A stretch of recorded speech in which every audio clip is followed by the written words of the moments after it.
जब तक इस देश का राजकाज अपनी भाषा में नहीं चलेगा, तब तक हम ये नहीं कह सकते कि देश में स्वराज्य है। मोरारजी देसाई।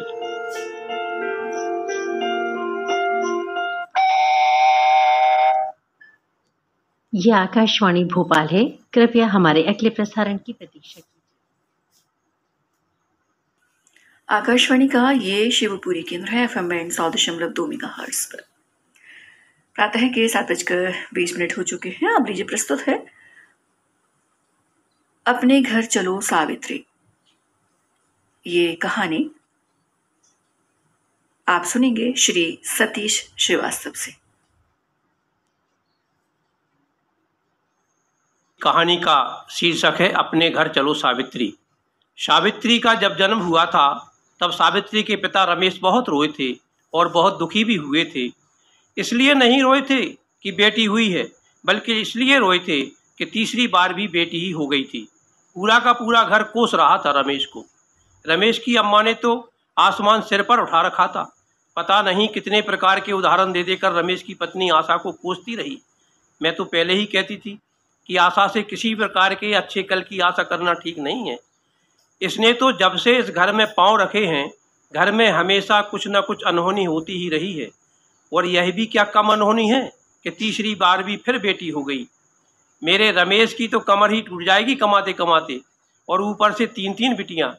रमेश ने अम्मा को समझाने का प्रयास किया था, अम्मा किस्मत से ज़्यादा कुछ नहीं मिलता, इसलिए प्रभु इच्छा बलवान मानकर उसे स्वीकार करने में ही हमारी भलाई है और सुखद कल के लिए अच्छा भी। इसने अम्मा को समझाने के लिए कहा था, अम्मा और देश में सुख समृद्धि तभी आएगी जब कोई दुर्गा उनके घर में जन्म ले। बेटी बड़ी होती जाएगी त्यों त्यों आर्थिक समृद्धि भी बढ़ती जाएगी। अम्मा देखना। अम्मा को मानस के इस प्रसंग की याद भी दिला दी।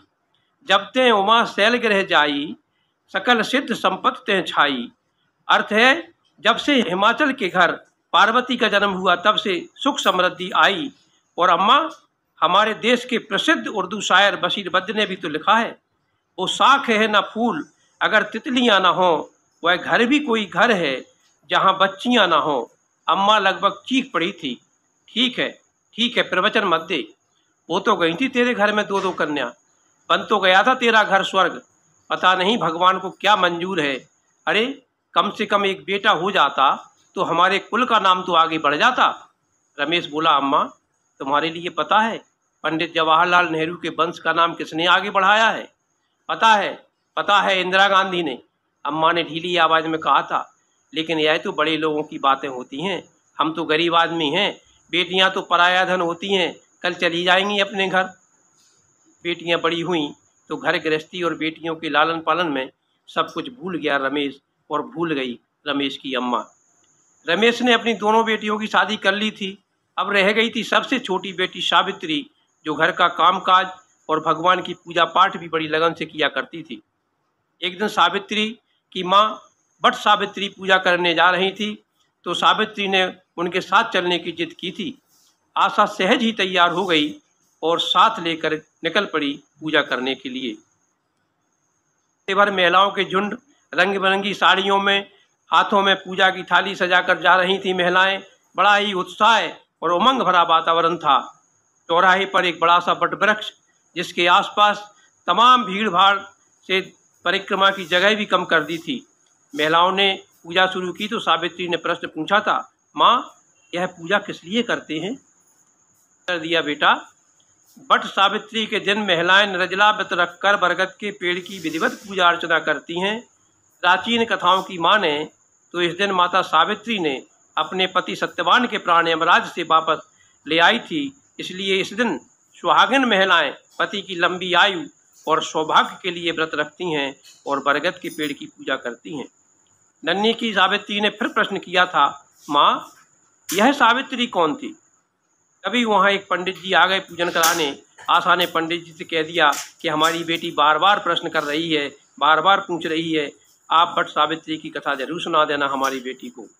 पंडित जी पूजन कराने के बाद कथा सुनाने लगे। सावित्री प्रसिद्ध तत्वज्ञानी राजर्षि अश्वपति की एकमात्र कन्या थी। अपने वर की खोज में जाते समय उसने निर्वासित और वनवासी राजा के पुत्र सत्यवान को पति रूप में स्वीकार कर लिया था। जब देवर्षि नारद ने उनसे कहा कि सत्यवान की आयु केवल 1 वर्ष की शेष है, तो सावित्री ने बड़ी दृढ़ता के साथ कहा, जो कुछ होना था वो हो चुका, मैं तो सत्यवान को अपना पति स्वीकार कर चुकी हूँ। अपने पति के प्राण वापस लेने तक की पंडित जी ने पूरी कथा सुना दी कि जब घर आई आशा तो सावित्री ने कहा था, माँ कितनी ताकत होती है पूजा पाठ में और सत्यनिष्ठा में। माँ ने बस सिर हिलाकर कहते हुए अध्याय खत्म कर दिया। सनातन संस्कृति और संस्कारों का इतना गहरा प्रभाव पड़ा था सावित्री पर कि घर परिवार, नातेदार, रिश्तेदार, गांव में सभी लोग उसकी बहुत तारीफ करते थे। सावित्री सुंदर तो नहीं थी, किंतु उसका मन गंगा जल के समान पवित्र और निर्मल था। सावित्री विवाह योग्य हुई तो तमाम जगह से निराशा हाथ लगने के बाद आखिर पास के ही शहर में एक परिवार मिल गया। परिवार में लड़के के पिता, माता, एक भाई सहित अच्छा सा परिवार था। लड़के के पिता ने लड़की देखी और रिश्ता तय कर गए थे। लड़का राजेश शहर में अपने ही घर में एक छोटी सी परचूनी की दुकान चलाता था, तो रमेश ने ठीक ठाक समझकर अपनी हैसियत से अपनी बेटी सावित्री के हाथ पीले कर दिए और विदा होकर चली गई सावित्री अपने घर। अरे यह क्या! शादी के अगले ही दिन कुछ लोग आए और छोड़ गए सावित्री को उसके पिता के घर। सावित्री के पिता ने कारण जानना चाहा तो कोई कुछ नहीं बोला और वापस चले गए सब। अगले दिन अपने रिश्तेदारों के साथ गया रमेश तो बस यही कह दिया कि राजेश उसे नहीं रखना चाहता है, यह उसे पसंद नहीं आई है सावित्री। मन्नतें की लेकिन किसी ने एक न सुनी। सावित्री के पिता ने पुलिस कार्रवाई का प्रयास किया तो सावित्री ने स्पष्ट मना करते हुए कहा था, पापा मेरी वजह से उन लोगों को कोई परेशानी नहीं होना चाहिए, मैं यह सब कुछ सहन नहीं कर पाऊंगी। उन्होंने भले ही मुझे स्वीकार नहीं किया लेकिन मैंने तो स्वीकार किया है, बस इतना ही सहारा काफ़ी है और इसी सहारे से मैं अपना जीवन काट लूँगी। समझाया, बेटी जीवन पहाड़ सा होता है, कैसे काटेगी मेरी लाडली। कुछ काम करूँगी, मेहनत करूँगी और आपके बुढ़ापे की लाठी बनूंगी पापा। सावित्री ने सिलाई कढ़ाई सेंटर खोल लिया था, स्वयं भी आत्मनिर्भर बनी और अपने मोहल्ले की तमाम महिलाओं को आत्मनिर्भर बनाने की मुहिम चलाने लगी।